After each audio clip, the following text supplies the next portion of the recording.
Hello अवाज संभळाय છે જાનવી અવાજ સંભળાય છે બરાબર મારો અવાજ સંભળાતો કામ કરો ઓકે દેખાય છે બરાબર બોર્ડ પર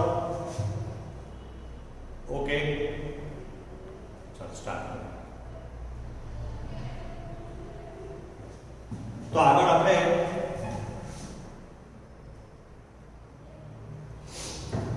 જે આપણું નવમું ચેપ્ટર છે નવમા ચેપ્ટરનો વિચાર કરીએ તો આપણે શું કર્યું તો નવમા ચેપ્ટરની અંદર અત્યારે આપણે ભણી કે ચૂક્યા છે કિરણ પ્રકાશશાસ્ત્ર અને એમાં આપણે કલર ભણ્યા આઈસો ત્યાર પછી આપણે ભણ્યા લેન્સ પ્રિઝમ હવે શું ભણવાના તો આપણો ચેપ્ટરનો સેકન્ડ પાર્ટ કયો પાર્ટ પ્રકાશીય ઉપકરણ એટલે આપણે જે કે બધું ભણી ચૂક્યા છે એ બધાનો આપણે શું કરે કઈ જગ્યા પર ઉપયોગ થાય બરાબર તો એ ઉપયોગ આપણે જોવાના છે તમે આપણી આજુબાજુ જોતા હોય તો તમે જ્યારે કોઈ ઘડિયાળ રિપેર કરવા જાઓ તો તમે જો કે આંખમાં કઈ લેન્સ જેવું લગાવીને તમારું ઘડિયાળ રિપેર કરે સોની લોકો જે છે એ સોનું ચેક કરવા માટે અથવા બહુ ઝીણી કઈ ડિઝાઇન કે મોટી કરેલું જોવા માટે મેગ્નિફાઈ લેન્સનો ઉપયોગ કરે તમે પોતે બાયોલોજી લેબની અંદર તમારી સ્લાઇડ બનાવો પછી શું કરો તો એમ કહે કે માઇક્રોસ્કોપનો ઉપયોગ કરીને સ્લાઇડને તમે મોટી કરીને જુઓ ત્યાર પછી આપણે કેમેરા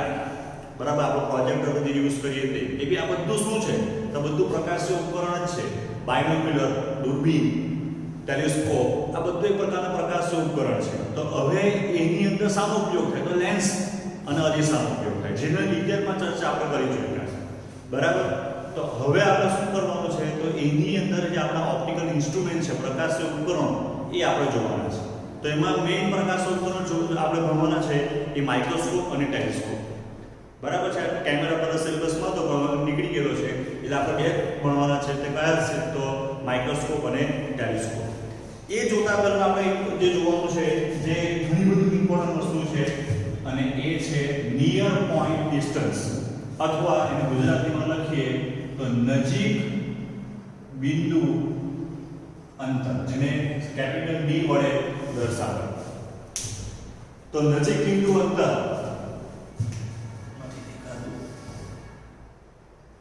નજીક બિંદુ અંતર જેને કેપિટલ D વડે દર્શાવે તો નજીક બિંદુ અંતર શું બરાબર તો નજીક બિંદુ અંતર એટલે શું તો નજીક બિંદુ અંતર એટલે કે જેના એ અંતર માટે બરાબર હવે ધારો કે અત્યારે બુક લેમ અને એ બુકમાં હું ધારો કે વાંચવાનો પ્રયત્ન કરું તો હું શું કરીશ તો હું બુકને જે છે એ મારાથી અમુક ચોક્કસ અંતરે મૂકવાનો પ્રયત્ન કરીશ બરાબર કે જેથી શું થાય તો એ જેથી મને બુક જે છે એ આરામદાયક રીતે હું જોઈ શકું કે એ બુકનું રીડિંગ કરી શકું બરાબર મારી સામે જે બુક હશે એ બુક જ્યારે હું જોઉં આમ તો મારી અમુક ચોક્કસ ડિસ્ટન્સે બુક રાખીશ કયા ડિસ્ટન્સે બરાબર કે જે ડિસ્ટન્સ માટે હું બુક આરામથી વાંચી શકીશ આરામથી એટલે કેવી રીતના તો મારી આંખ જે છે જેનાથી બુક વાંચવાનું છે કે બુક મારે અક્ષરને વાંચવાનું છે તો મારી આંખને કોઈ જાતનો સ્ટ્રેસ પડવો જોઈએ નહીં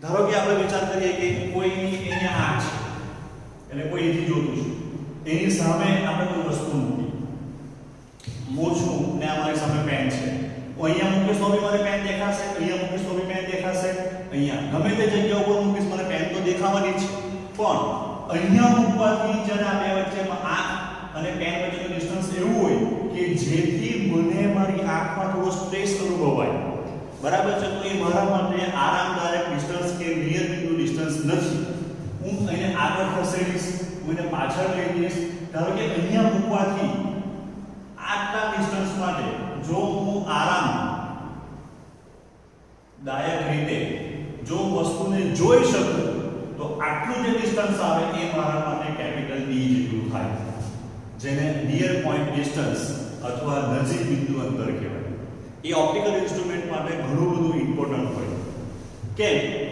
તો જો હંમેશા જ્યારે આપણને અંતિમ પ્રતિબિંબ રચાય કે જે આપણે મોટું કરીને જોવાના છે તો એવા અંતરે રચાવવું જોઈએ જે અંતર માટે આપણે એ પ્રતિબિંબને આરામદાયક રીતે જોઈ શકીએ બરાબર કે જેથી આપણી આંખને સ્ટ્રેસ નહીં પડે તો એવા અંતર માટે આપણે શું કરવું પડે તો એ પ્રતિબિંબ અંતિમ પ્રતિબિંબ રચાય સામાન્ય મનુષ્ય માટે આ આરામદાયક અંતર જે છે એ 20 થી 25 સેન્ટીમીટર જેટલું હોય બરાબર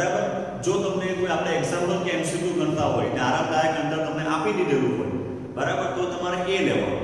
ન આપેલું હોય તો શું? તો ન આપેલું હોય તો આરામદાયક અંતર એક વ્યક્તિ માટે, સામાન્ય વ્યક્તિ માટે 25 સેન્ટીમીટર અથવા 0.25 મીટર જેટલું. એટલે કે એક સામાન્ય વ્યક્તિ એવરેજ જે છે પોતાનાથી 25 સેન્ટીમીટર જેટલું અંતર રાખીને કોઈ પણ વસ્તુ અથવા કોઈ પણ બુકને જે છે એ વાંચવાનો પ્રયત્ન કરે. તો એ જે અંતર જે છે એના માટે આરામદાયક અંતર કહેવાય. બરાબર, જે કોઈ માટે વધારે બી હોઈ શકે, કોઈના માટે એ ઓછું બી હોઈ શકે, પણ ઓન એન એવરેજ એ જે ડિસ્ટન્સ જે છે એ 25 સેન્ટીમીટર જેટલું હોય તો આપણે કહી શકાય કે એના માટે વ્યક્તિ માટે આરામદાયક અંતર. એ દરેક વ્યક્તિ માટે અલગ અલગ, દરેક વ્યક્તિ માટે ઉંમર સાથે બી બદલાય. તમે ઘણી વખત જોયો છો, તમે બી નાના હશો અથવા અત્યારે જે સિનિયર કેજી જુનિયર કેજીમાં હોય તો લોકો છોકરા આમ કરીને લખે, બરાબર. તો તેવા સંજોગોની અંદર આપણે કહી શકીએ કે એ વ્યક્તિને આપણે વારંવાર ટોકીએ, જ્યાં માથું ઊંચું રાખીને જવું, પણ એ એના માટે આરામદાયક અંતર હોય. એ એવા જ અંતરે પોતાનો આંખ રાખશે કે જેથી એ શું કરશે કે એ પોતાની રીતે આરામદાયક રીતે જોઈ શકે. તો એ આપણા માટે જે છે એ સામાન્ય રીતે 25 સેન્ટીમીટર હોય. એમસીક્યુ બીજા દાખલામાં જે આપેલું હોય લઈ લેવાનું, ન આપેલું હોય તો આપણે 25 સેન્ટીમીટર જોવાનું અથવા લઈ લેવાનું. ત્યાર પછી હવે આપણે જે જોવાના છે એ આપણું પહેલું ઓપ્ટિકલ ઇન્સ્ટ્રુમેન્ટ, બરાબર છે, અને એ છે સાદું માઇક્રોસ્કોપ. બધાએ આ સાદા માઇક્રોસ્કોપનો ઉપયોગ કરેલો છે. સાદો માઇક્રોસ્કોપ શું છે? તો સાદો માઇક્રોસ્કોપ એટલે આપણે એમ કહી શકાય કે એક મેગ્નીફાઈંગ લેન્સ. બરાબર, તમે બધા જાણો કે આપણે 11મા ધોરણની અંદર વિચાર કરો તો 11મા ની અંદર આપણે જ્યારે બંને કેમ્પસ કે માઇક્રોસ્કોપનો પ્રેક્ટિકલ કરવું હોય આપણે બંધબેસતો કાપો બરાબર ન દેખાતો હોય તો આપણે શું કરીએ? તો બંધબેસતો કાપો આપણને બરાબર દેખાતો ન હોય તો આપણે મેગ્નીફાઈંગ લેન્સનો ઉપયોગ કરીએ. બરાબર, એ મેગ્નીફાઈંગ લેન્સ એ બીજું કંઈ નથી, સાદામાં સાદું માઇક્રોસ્કોપ જ છે. જે આપણે આગળ તમને વાત કરી કે આપણી આજુબાજુમાં તમે કોઈ વખત ઘડિયાળ રિપેર કરાવવા જાઓ તો એ ઉપયોગ કરે. ઇવન આપણા ઘરમાં જે વડીલો જે હોય અથવા આપણે બી ઘણી વખત ધારો કે તમે કોઈ પેકેટ લાવ્યા કોઈ બી વસ્તુનું કોઈ ને એમાં તમારે કંઈ વાંચવું છે તો એની રેસીપી લખેલી હોય, બહુ ઝીણા ઝીણા અક્ષર લખેલી હોય તો તમે મેગ્નીફાઈંગ લેન્સથી વાંચો ને એ જે તમે વાંચો મેગ્નીફાઈંગ લેન્સથી એ શું છે? એ બીજું કંઈ નથી, એ માત્ર ને માત્ર સાદું માઇક્રોસ્કોપ છે. તો જ્યારે તમે સાદા માઇક્રોસ્કોપનો ઉપયોગ કરો એ શું છે? તો એક પ્રકારનો દ્વિબહિર્ગોળ લેન્સ અથવા આપણો બહિર્ગોળ લેન્સ જ છે. તો એમાં તમે જે પ્રતિબિંબ મેળવો, પ્રતિબિંબ કેવું મેળવવું? એ પ્રતિબિંબ બે લાક્ષણિકતા ધરાવતું હોવું જોઈએ. પહેલી લાક્ષણિકતા કઈ? તો પ્રતિબિંબ જે છે હંમેશા ચત્તું હોવું જોઈએ. તમે અક્ષર જે વાંચવાનો પ્રયત્ન કરો છો એ અક્ષર તમને કેવા દેખાવા જોઈએ? ચત્તા દેખાવા જોઈએ, બરાબર છે. અને એની સાથે સાથે મેગ્નીફાઈ થયેલા બી હોવા જોઈએ. તો તમે એ મેગ્નીફાઈ થયેલા અક્ષરને મોટા કરીને જોઈ શકો. ઝીણા ઝીણા જે અક્ષર હોય, ઝીણી ઝીણી કોઈ વસ્તુ હોય, કોઈ ઇન્સ્ટ્રુમેન્ટ ઝીણું ઝીણું હોય, બરાબર. બંધબેસતો કાપો તમે જોતા હોય તો એ બંધબેસતો કાપો બી તમને કેવો દેખાવો જોઈએ? તો મોટો થયેલો દેખાવો જોઈએ. હલો, બરાબર, દેખાતું નથી બોર્ડ પર એવું બધું મેસેજ આવે છે પણ ઓલરેડી દેખાતું છે, બરાબર. મેં ચેક કરાવી લીધું છે એટલે તમારા નેટવર્કનો પ્રોબ્લેમ હોય તો સોલ્વ કરી દો. તો આપણે એમ કહી શકાય કે જે દ્વિબહિર્ગોળ લેન્સનો ઉપયોગ કે સાદા માઇક્રોસ્કોપનો ઉપયોગ કરીએ આપણે તો એ માઇક્રોસ્કોપથી મદદથી જે પ્રતિબિંબ રચાય એ પહેલું એ શરતનું પાલન કરવું જોઈએ. તો એમ કે એ વિવર્ધિત હોવું જોઈએ, મોટો હોવું જોઈએ અને એ કેવું હોવું જોઈએ? ચત્તું હોવું જોઈએ. બીજું, આપણે જ્યારે મેં તમને બતાવ્યું કે જ્યારે આપણે જોવાનો પ્રયત્ન કરીશું ત્યારે આપણે શું કરતા છે? તો આપણે વસ્તુ અને લેન્સ વચ્ચે એવું ડિસ્ટન્સ ક્રિએટ કરવા માંગીએ છીએ કે જેથી વસ્તુ અને લેન્સ વચ્ચે એવું ડિસ્ટન્સ ક્રિએટ કરવા માંગીએ છીએ કે જેથી પ્રતિબિંબ જે પડે એ પ્રતિબિંબ બે ગુણધર્મોનું પાલન કરશે. પહેલો ગુણધર્મ આભાસી અને ચત્તુ અને મોટું, અને બીજું એ આરામદાયક અંતરે રચાવવું જોઈએ કે જેથી આપણે બહુ સરળતાથી બહુ ઇઝીલી એને જોઈ શકીએ, બરાબર છે. તો આપણે લાઈન બરાબર, તો એ જે આપણા માટે આરામદાયક અંતર માટે રચાય, બરાબર. તો એના માટે આપણે જેમ કહી શકાય કે સાદું માઇક્રોસ્કોપ. તો સાદું માઇક્રોસ્કોપમાં આપણે જોઈએ શું છે? બીજું કંઈ જ નથી એક દ્વિબહિર્ગોળ લેન્સ જ છે. આ એક દ્વિબહિર્ગોળ લેન્સ, બરાબર. એ જ આપણા માટે સાદા માઇક્રોસ્કોપ તરીકે વર્તન કરવાનું છે. જો એ બહિર્ગોળ લેન્સ જે છે એના માટે વસ્તુ એના f અને અથવા f થી દૂર ગમે તે જગ્યાએ મૂકશો, f અને y ની વચ્ચે y થી દૂર, બરાબર છે, તો બધાનું પ્રતિબિંબ કઈ જગ્યાએ રચાશે? લેન્સની બીજી બાજુ, અને ઉલટું રચાશે. જે બની શકે કે વિવર્ધિત ન પણ હોય, નાનું બી હોય મોટું બી હોય. આપણને ઇન્ટરેસ્ટ શામાં છે? તો એમ કે ચત્તા પ્રતિબિંબ. તો ચત્તુ પ્રતિબિંબ ક્યારે રચાશે? જો આપણે એના ઓપ્ટિકલ કેન્દ્ર અને f ની વચ્ચે જ્યારે વસ્તુને મૂકીશું તો ત્યારે જ આપણને એનું ચત્તુ પ્રતિબિંબ રચાય, કારણ કે ત્યારે આભાસી પ્રતિબિંબ રચાશે અને આભાસી પ્રતિબિંબ જ હંમેશા ચત્તુ પ્રતિબિંબ હોય. બરાબર. તો આપણે વસ્તુ એવી જગ્યાએ મૂકવાની કે જે જગ્યાએ શું થાય? તો જે જગ્યાએ મૂકવાથી આપણને એનું ચત્તુ પ્રતિબિંબ મળી શકે. તો આ એક આપણી પાસે વસ્તુ છે એવી. એને આપણે એના મુખ્ય કેન્દ્ર જે છે, માની લો કે અહીંયા એનું મુખ્ય કેન્દ્ર છે, એની નજીક મૂકે છે. જો મુખ્ય કેન્દ્ર પર જ મૂકી દેવામાં આવે તો પ્રતિબિંબ અનંત રચાશે. એટલે મુખ્ય કેન્દ્ર અને ઓપ્ટિકલ કેન્દ્રની વચ્ચે પણ મુખ્ય કેન્દ્રની નજીક. બરાબર. આપણે જ્યારે લેન્સની અથવા મેગ્નિફાઇંગ લેન્સને આપણે આ રીતે સેટ કરીએ, જોવાનો પ્રયત્ન કરીએ, ત્યારે આપણે શું કરતા હોઈએ? તો આ બે વચ્ચેનું અંતર આપણે એવું એડજસ્ટમેન્ટ કરીએ કે જેથી એનું આભાસી અને ચત્તુ પ્રતિબિંબ મોટું પ્રતિબિંબ રચાય. તો કેવી રીતે રચાશે? તો એમ કે અહીંયાથી અહીં પહેલું પ્રકાશનું કિરણ સમાંતર નીકળવાનું, મુખ્ય અક્ષ સમાંતર છે એટલે બીજી બાજુ જે છે એ f માંથી પસાર થવાનું. બીજું એક કિરણ આપણે ધારો કે ઓપ્ટિકલ કેન્દ્રમાંથી પસાર થતું છે. આને પાછળ લંબાવો અને આને પાછળ લંબાવો. બરાબર.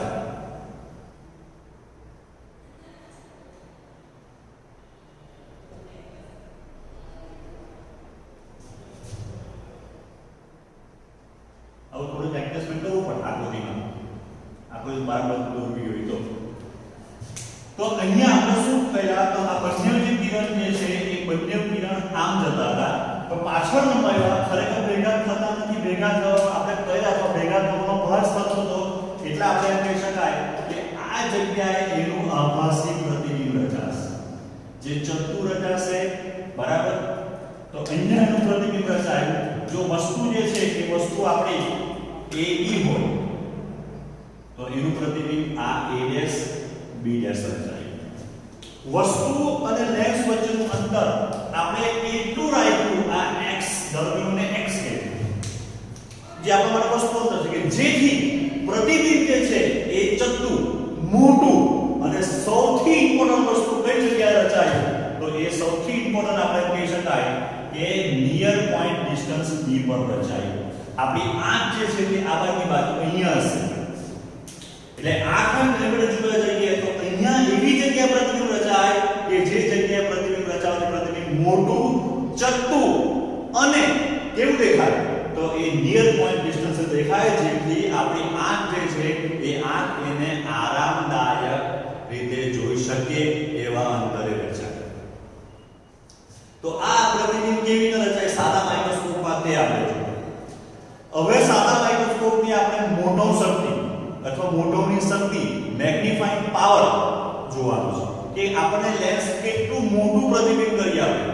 તો એ કેવી રીતે વ્યાખ્યાયિત કરી શકાય? તો જો 9મા 10મામાં તમને આવો આવેલો છે આ ટાવરની ટોચ સાથે જમીન સાથે બનાવેલો ખૂણો, તો આપણે એને ઉત્સેચક કોણ કહેતા હતા.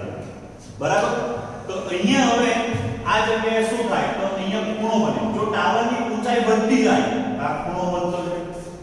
જો ટાવરની ઊંચાઈ ઓછી હોય તો આ ખૂણો ઓછો થાય. તો એનો અર્થ હવે આપણે એમ થાય કે આપણે ખૂણા પરથી બી મોટો સમજે તો મોટોને નક્કી કરી શકીએ. તો અહીંયા આપણે કહી શકાય કે મોટો શક્તિ જે છે m બરાબર કેવી રીતના વ્યાખ્યાયિત કરી શકાય? તો એ આપણે ખૂણા પરથી નક્કી કરી શકાય કે જ્યારે પ્રતિબિંબ નજીક બિંદુ અંતરે હોય ત્યારે આંખ સાથે બનાવે ખૂણો. બરાબર. જ્યારે પ્રતિબિંબ કઈ જગ્યા પર હોય, નિયર ડિસ્ટન્સ રચાય, ત્યારે આંખ સાથે બનાવેલો ખૂણો. કારણ કે જેમ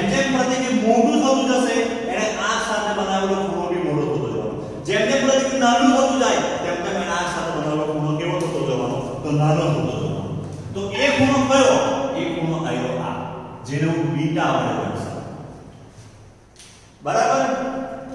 હવે એક જ જગ્યાએ બંને વસ્તુ મૂકીએ તો ખબર પડે કે કોણ આનો ઉત્સેચક કોણ નાનો છે, આનો ઉત્સેચક કોણ મોટો છે. તો આપણને ખબર પડે કે નહીં આ નાનું છે, આ મોટું છે. તો એનો ગુણોત્તર કેવી રીતે લેવાય? તો વસ્તુ નજીક બિંદુ અંતરે હોય ત્યારે આંખ સાથે બનાવેલ ખૂણો. આ બે ખૂણાના ગુણોત્તર પરથી આપણે જે આપણો માઇક્રોસ્કોપ જે છે, સાદું માઇક્રોસ્કોપ, એની મોટો શક્તિ જે છે એ વ્યાખ્યાયિત કરી શકાય.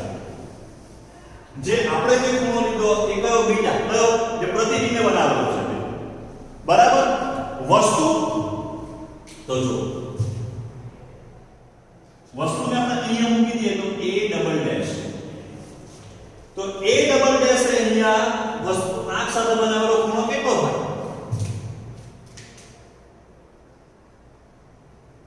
તો એ ખૂણાને ગણું હું આલ્ફા.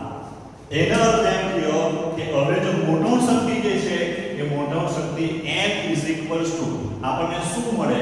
તો બીટા અપોન આલ્ફા. બરાબર. જે આ જે છે આ સૂત્ર સ્વીકારી લે તો બહુ ઈઝી થઈ જાય. સૂત્ર કઈ રીતના આવ્યું એ મેં તમને બતાવવાનો પ્રયત્ન કર્યો કે જે રીતના વસ્તુ નાની મોટી થાય, ઊંચી નીચી થાય, તો એને જે પેલો ઔષધનો જે બનાવેલો ઔષધ કોણ એ બી નાનો મોટો થાય. એટલે ખૂણા ઉપરથી આપણે શું કરી શકાય? તો મોટો શક્તિ નક્કી કરી શકાય. જો બંને વસ્તુ પ્રતિબિંબ એક જ સરખા હશે m બરાબર 1 મળે, બંને ખૂણા સરખા. જો વસ્તુ ઊંચું મળે, મોટું મળે, તો બીટા વધી જવાનું, તો મોટો શક્તિ એક કરતા m કરતા વધી જવાની. વસ્તુ નાની છે, વસ્તુ કરતા પ્રતિબિંબ નાનું થઈ જાય, તો બીટા નાનો થઈ જાય, તો મોટો શક્તિ નાની થઈ જાય. જો ખૂણાઓ નાના હોય તો આપણને ખબર છે કે આપણે શું લખી શકાય? તો ખૂણો થીટા બરાબર ટેન્જન્ટ થીટા, એટલે કે ટેન્જન્ટ બીટા બરાબર બીટા, તો બીટા બરાબર ટેન્જન્ટ બીટા અને આલ્ફા બરાબર ટેન્જન્ટ આલ્ફા. અહીંયા ટેન્જન્ટ બીટા શોધવું હોય તો ત્રિકોણ AB અને આ ઓપ્ટિકલ કેન્દ્ર O, ત્રિકોણ AB અને ઓપ્ટિકલ કેન્દ્ર O, તો એ ત્રિકોણની અંદર તમે જોવા જાવ તો m બરાબર ટેન્જન્ટ બીટા AB ના છેદમાં OB. બરાબર છે. હવે તમને એમ થતું કે સર પ્રતિબિંબ બનાવેલો ખૂણો છે, તો પ્રતિબિંબ બનાવેલો ખૂણો તે આ થવાનો, તમે આને ગણો કે આને ગણો, ખૂણો એક જ થવાનો. ભલે આપણે લખેલું છે પ્રતિબિંબ, પ્રતિબિંબ જે ખૂણો બનવાનો બીટા એ આનો બી બીટા છે, આના માટે બી બીટા છે. તો આમાં AB ના છેદમાં OB આવશે. ચાલો ટેન્જન્ટ આલ્ફા, તો ટેન્જન્ટ આલ્ફા એટલે ત્રિકોણ A ડબલ ડેશ, આ જે છે એ A double dash B dash O. બરાબર. તો એની અંદર થવાનું A double dash B dash upon OB dash. સામેની બાજુ બંને પાસેની બાજુ સિમ્પલ છે, પણ બરાબર તમે ધ્યાનથી જોશો તો શું દેખાશે કે AB બરાબર શું આવશે? તો AB બરાબર તમે કે AB લખો, OB બરાબર x. આની સામેની બાજુ AB છે પણ પાછળની બાજુ x છે, જે આપણા માટે વસ્તુ અંદર બી છે. A double dash B dash એ આના જેટલો થાય, AB જેટલો જ, એટલે કે A double dash B dash બરાબર AB થવાનું. આ બંને ઊંચાઈ કેવી છે? એક સરખી છે. બરાબર. એટલે અહીંયા હું લખી દઉં AB OB ડેશ વસ્તુ ઓપ્ટિકલ કેન્દ્રથી પ્રતિબિંબનું અંતર એ તો d છે. તો ધેરફોર m બરાબર સૂત્ર મળવાનું d/x. બરાબર. આપણને જો સૂત્ર મળવાનું m બરાબર d/x. પણ હવે તમે જો થોડું આપણે ઉતાવળની અંદર અથવા મેં જાણી જોઈને એક વસ્તુ ચૂકી ગયો છે, તો તમે ક્લાસમાં તો પૂછતો તમને કે આપણે શું ચૂકી ગયા? સંજ્ઞા પદ્ધતિ. આપણો આકાર કેવી કઈ દિશામાં છે? આ દિશામાં. બંને અંતર આપણે માપ્યા કઈ દિશામાં? એની વિરુદ્ધ દિશામાં. આ x અને b એટલે બંને આવે માઈનસ. db માઈનસ આવે, xb માઈનસ આવે. બરાબર. પણ છેલ્લે અલ્ટિમેટલી માઈનસ માઈનસ પ્લસ તો થઈ જવાનું છે. સૂત્ર તો સાચું જ હતું. આપણો કન્સેપ્ટમાં ભૂલ કરતા હતા કે આપણે સંજ્ઞા પદ્ધતિનો યુઝ નહીં કર્યો. એટલે હવે આપણે કહી શકાય કે જે સાદું માઇક્રોસ્કોપ જે છે એ સાદા માઇક્રોસ્કોપ માટેનું આ એનું મેઇન સૂત્ર છે. કોઈ બી ઓપ્ટિકલ ઇન્સ્ટ્રુમેન્ટ માટે આપણે કહી શકાય મોટરને શોધવા માટેનું સૂત્ર કયું આવ્યું. એના ઉપરથી આપણે સાદા માઇક્રોસ્કોપ જે છે એ સાદું માઇક્રોસ્કોપ શોધવા માટેનું સૂત્ર કયું સાબિત કર્યું? m = d/x. જ્યાં d એટલે નિયર બિંદુ અંતર અને x એટલે એવું અંતર વસ્તુ અને લેન્સ વચ્ચે કે જેથી પ્રતિબિંબ જે છે એ કઈ જગ્યાએ રચાય તો નિયર પોઈન્ટ ડિસ્ટન્સ રચાય. એટલે આપણે આ જે કિસ્સો જોતા હતા તે કયો કિસ્સો થઈ ગયો તો પ્રતિબિંબ જ્યારે નજીક બિંદુ અંતરે રચાય ત્યાંની આ વાત છે. તો તેના માટેનું સૂત્ર કયું મળ્યું તો તેના માટેનું સૂત્ર મળ્યું d/x. હવે જો આપણે d/x ની કિંમત શોધી કાઢીએ તો આપણે લેન્સની મોટરનું શક્તિનું સૂત્ર શોધી કાઢ્યું કહેવાય. તો d/x કેવી રીતના શોધાશે?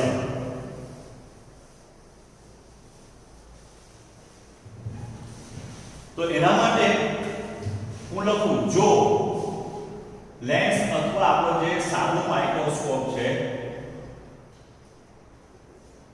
સ્કોપ માટે લેન્સ અથવા સાદા માઇક્રોસ્કોપ માટે u = -x હોય ત્યારે v = -d થાય. બરાબર? જ્યારે આપણે વસ્તુને x અંતરે મૂકીએ પ્રતિબિંબ કરે છે d પણ સંજ્ઞા પદ્ધતિ યુઝ કરો તો x અને d બંને માઈનસ આવે. લેન્સ માટે આપણી પાસે સૂત્ર છે 1/f = 1/v - 1/u. તો therefore 1/f = 1/-d. v બરાબર -d છે minus -x 1/f plus 1/d. કારણ કે d આ બાજુ આવે પ્લસ થઈ જવાનું is equals to 1/x. તો therefore d plus f upon f into d બરાબર 1/x. હવે d ને અહીંયા લઈ જઈએ તો therefore d/x is equals to f plus d ના છેદમાં f મળે. પણ d upon x શું હતું? યાદ કરો d upon x અત્યારે સાબિત કરી ગયા. d upon x બરાબર m બરાબર f upon f plus d/f. તો m બરાબર કયું સૂત્ર મળી ગયું? 1 plus d/f. m બરાબર જે આપણે મોટરનું શક્તિનું સૂત્ર જોઈતું હતું એ મળી ગયું. m બરાબર 1 plus d/f. જ્યાં f એટલે શું? તો f એટલે લેન્સની કેન્દ્ર લંબાઈ અને d એટલે જે વ્યક્તિ અથવા એના માટે નિયર બિંદુ ડિસ્ટન્સ. આ બેનો ગુણ 1 plus d/f આપણને સાદા માઇક્રોસ્કોપની અંદર જ્યારે પ્રતિબિંબ નજીક બિંદુ અંતર રચાય ત્યારે મોટરનું શક્તિનું સૂત્ર મળે. બરાબર? તો આ પહેલું આપણને જે છે એ સૂત્ર મળી ગયું કે જ્યારે વસ્તુ જે છે આપણે એવી જગ્યાએ મૂકીએ કે જ્યારે પ્રતિબિંબ સાદા માઇક્રોસ્કોપ માટે નિયર બિંદુ ડિસ્ટન્સ રચાય તો ત્યારે આપણે કહી શકાય કે પ્રતિબિંબ એની મોટરનું શક્તિનું સૂત્ર જે છે એ આપણને આ મળે. હવે હજુ બી આપણે જો વસ્તુને સારી રીતના જોવું પ્રતિબિંબને સારી રીતના જોવું હોય તો પ્રતિબિંબ આપણે અનંત અંતરે લઈ જઈએ. જોઈએ એટલે સેકન્ડ કિસ્સો સાદા માઇક્રોસ્કોપની અંદર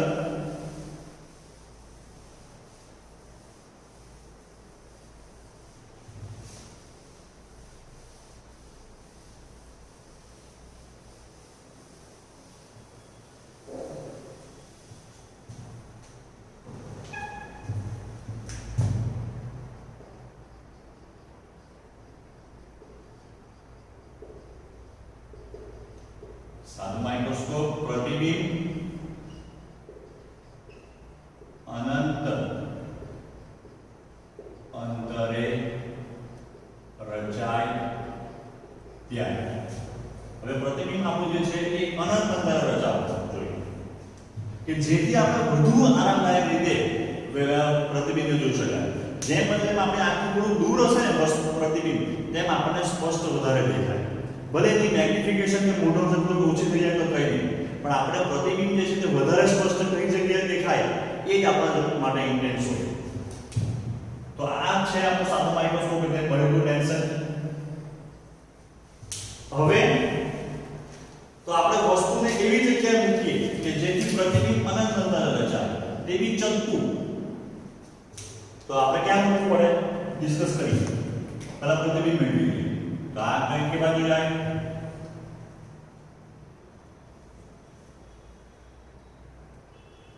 પાછળ લંબાવો.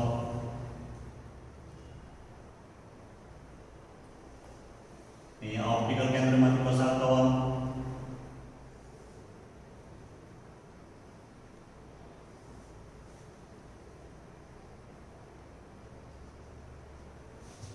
અહીંયા ઓપ્ટિકલ કેન્દ્રમાંથી પસાર થાય, એને પાછળ લંબાવો.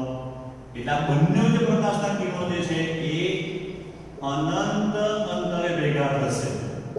બરાબર. પ્રતિબિંબ અનંત અંતરે રચાશે. એટલે આપણું જે પ્રતિબિંબ વસ્તુ હતી એ બી, તો કઈ જગ્યાએ મૂકીએ આપણે કે જેથી પ્રતિબિંબ જે છે એ પ્રતિબિંબ અનંત અંતરે રચાય. અનંત અંતર એટલે આપણે પ્રેક્ટિકલી વિચાર કરીએ દૂર રચાય.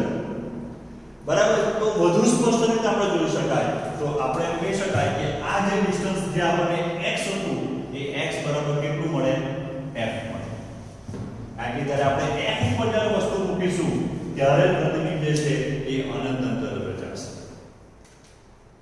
હવે આની અંદર પાછું મોટર સર્કિટનું સૂત્ર જે છે એમાં થોડુંક આપણે શું કરવું પડે તો મોડિફિકેશન કરવું પડે. કેમ કે જ્યારે પ્રતિબિંબ તો અનંત અંતરે રચાય, બરાબર છે. પ્રતિબિંબ સાથે બનાવેલો ખૂણો મેળવી શકાય. પ્રતિબિંબ ગમે ત્યાં રચાશે. પ્રતિબિંબની આંખ સાથે બનાવેલો ખૂણો આ બીટા તો આપણને કોઈ ઈઝીલી મળી જશે. આપણી આંખ અહીંયા હોય એટલે આ જ આપણી મુખ્ય સાથે બનાવેલો ખૂણો તે આંખ સાથે બનાવેલો ખૂણો થાય. બરાબર.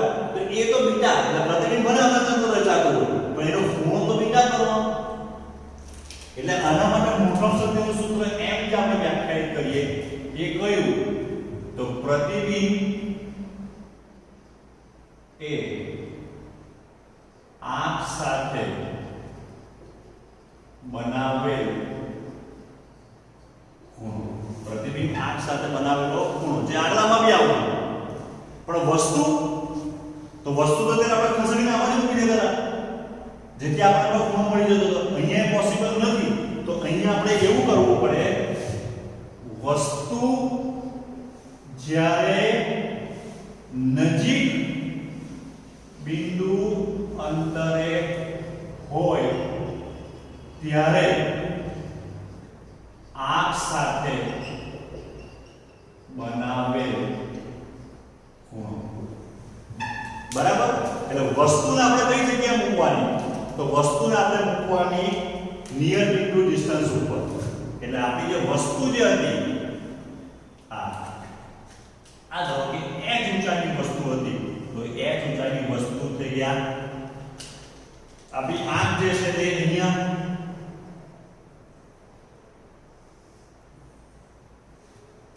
બરાબર. આ જે ડિસ્ટન્સ આવ્યું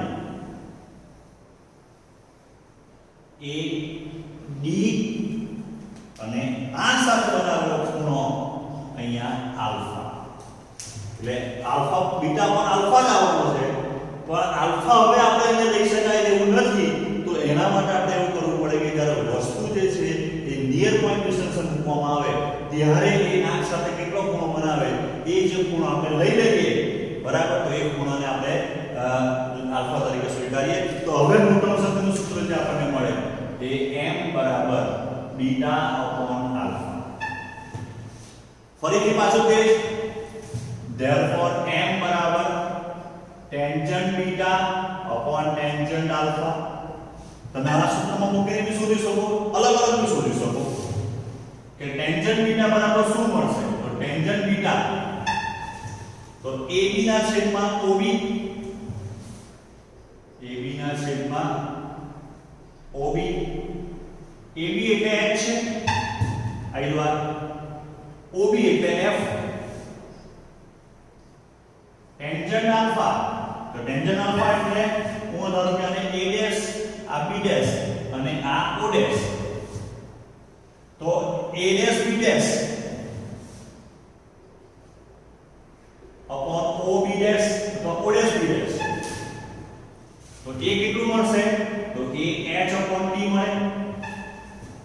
આ કે વસ્તુની ઊંચાઈ વસ્તુને મૂકવા આ જે વસ્તુ છે એનું પ્રતિબિંબ અંદર વસ્તુ જે ખૂણો બનાવશે એટલો છે તે તે જ પ્રતિબિંબી બનાવવાની છે એટલા માટે બીટા આપણે અહીંયા લઈ શકીએ પણ વસ્તુ સાથે જ્યારે બનાવવાનો ખૂણો હોય તો નહીં તો પછી બીટા અને બીટા સરખો થઈ જાય તો ત્યારે વસ્તુ આપણે ક્યાં મૂકવાની જ્યારે વસ્તુ સાથે ખૂણો લેવાનો હોય ત્યારે તો ત્યારે આપણે મૂકવું પડશે a' અહીંયા એના નિયર પોઈન્ટ ડિસ્ટન્સ d ઉપર ત્યારે જે બનાવેલો ખૂણો તે આવે તો હવે આપણે કહી શકાય કે m બરાબર ટેન્જન્ટ બીટા તો ટેન્જન્ટ બીટાની વેલ્યુ આપણને મળી h/f ટેન્જન્ટ આલ્ફા h/d તો therefore m is equal to મળી ગયું d/f તમે જોઈ શકો કે આપણી મોટવણી જે છે કે જ્યારે વસ્તુ આપણી નિયર પોઈન્ટ ડિસ્ટન્સ પર હતી ત્યારે મોટવણી મળતી હતી 1 d/f એટલે ઓલવેઝ એક કરતા વધારે મળે તમને અહીંયા મોટવણીની અંદર થોડો કોમ્પ્રોમાઇઝ થઈ ગયો છે કારણ કે મોટવણી તમારી કે મોટવણ શક્તિ જે છે તો ઓછી થઈ ગઈ બરાબર પણ એ તમે અવલોકન આપણને એવું દર્શાવશે અથવા પ્રયોગ પરથી આપણે એવું કહી શકાય કે અત્યાર સુધીના અનુભવ પરથી કે જ્યારે પ્રતિબિંબ વધારે દૂર જશે વધારે દૂર રચાય ત્યારે વધુ આરામદાયક રીતે જોઈ શકાય બરાબર મોટવણ શક્તિ ભલે ઓછી થઈ જતી હોય બરાબર એની પ્રતિબિંબ થોડું નાનું થઈ જાય પણ વધુ આપણને એમ કહી શકાય કે સ્પષ્ટ અને આપણે આરામદાયક રીતે જોઈ શકીએ તો આ સાદું માઇક્રોસ્કોપ જે છે એ સાદા માઇક્રોસ્કોપ આપણે બે જ રીતે જોયા એની મોટવણ શક્તિ આપણે બે રીતે તારવી કઈ બે રીતે તો પહેલી જ્યારે આપણને પ્રતિબિંબ જે છે એ નજીક બિંદુ અંતર મળતું હતું ત્યારે અને બીજું આપણે જાણ્યું ક્યારે કે જ્યારે પ્રતિબિંબ અનંત અંતરે રચાયું ત્યારે જો એક્ઝામમાં થિયરી છે કે નથી હજુ થોડું કન્ફ્યુઝન છે બરાબર છે તો જો પૂછાશે થિયરી તો બેમાંથી એક જ પાર્ટ પૂછાશે 4 માર્કનું પૂછાય તો બંને પૂછાશે સાદા માઇક્રોસ્કોપમાં પ્રતિબિંબ જ્યારે અનંત અંતરે રચાય ત્યારે મોટવણ શક્તિનું સૂત્ર તારવો